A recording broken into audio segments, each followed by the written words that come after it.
I'm Madelka McCalla, Vice President for Global Stakeholder Relations and Social Impact at AES. AES has been in Arlington since it was founded, and I'm wondering if you can talk a little bit about why it's important to be connected to Arlington and what value you find in being a part of the Arlington community.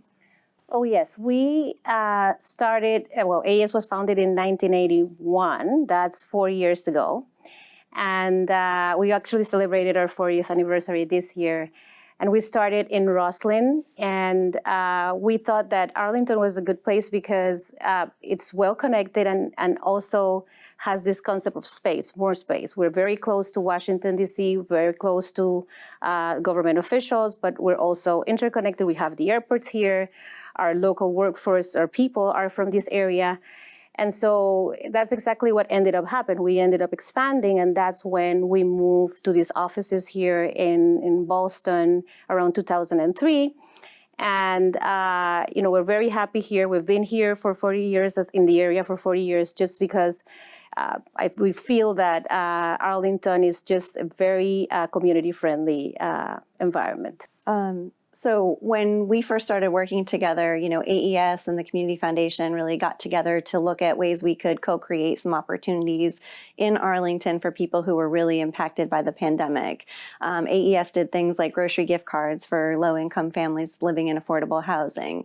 We worked together to identify an organization, Aspire, where you were able to assist students in having access to a safe and welcoming and supportive place to be able to do school when we were still doing virtual school. Can you talk about the company values that really led AES to want to engage with the Community Foundation and in the local community?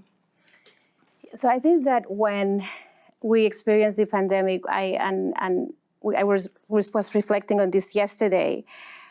The first thing that AES did was really to protect the people that we were working closely with, and that created this domino effect in AES employees, right? We all wanted to contribute to the communities in which we were.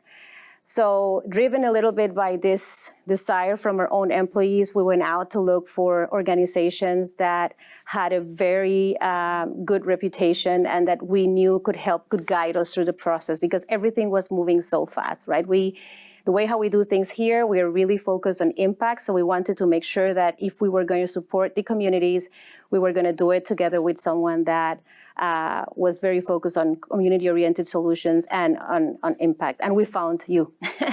And I think that it was great. We are a global company. And the same thing that we did here, we did in Brazil, we did in Vietnam, we did in Bulgaria. I'm originally from Panama, and it was very good for me as an employee to see that AES was really involved in these communities, supporting these communities wherever we were. So it was very rewarding to be sitting, and I think I feel privileged to be sitting in this position because I could see, again, the impact that we were having not only here in Arlington, but throughout the world. Well, we're very glad that you found us. Yeah.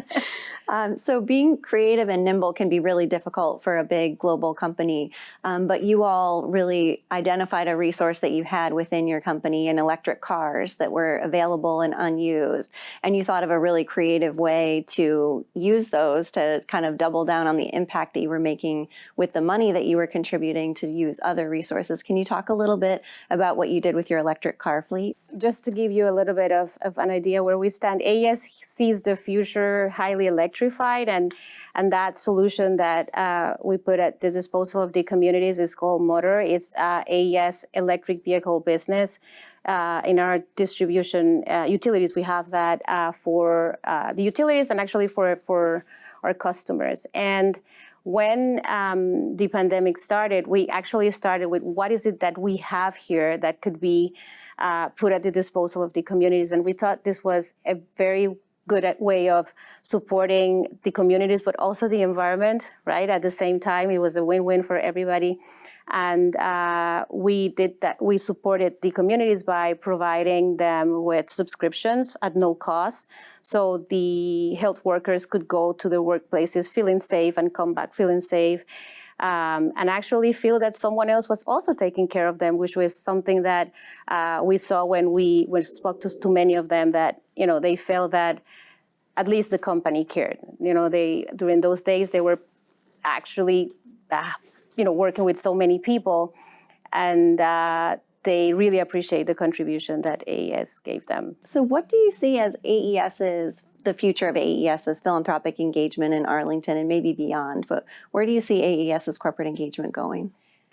I think that AES is going to continue to support the communities in which we have a presence. Today we have, and I'm just going to give you some figures for 2020.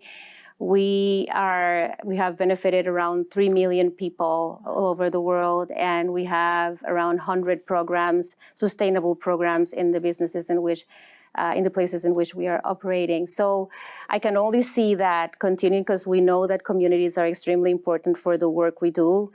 Communities are extremely important for that social license to operate where we have a presence. So that's in terms of AES globally. We are super, super, super glad that we found you again, and that our partnership has given so many positive results. And we always talk about impact, but one thing is talking about impact, and another thing is seeing the reports and seeing concrete results. And this is something that we've seen with the Arlington Community Foundation, and we hope that next year we can continue with new programs. What do you see as sort of the future of not only AES's giving, but what would you like to see among other corporations in both the region, Arlington, and beyond? We want to be part of a community of businesses that are really looking into the future and investing in community resilience. Because when you look at these past years, you see the amount of the aftermath of the natural disasters that we've had, or COVID.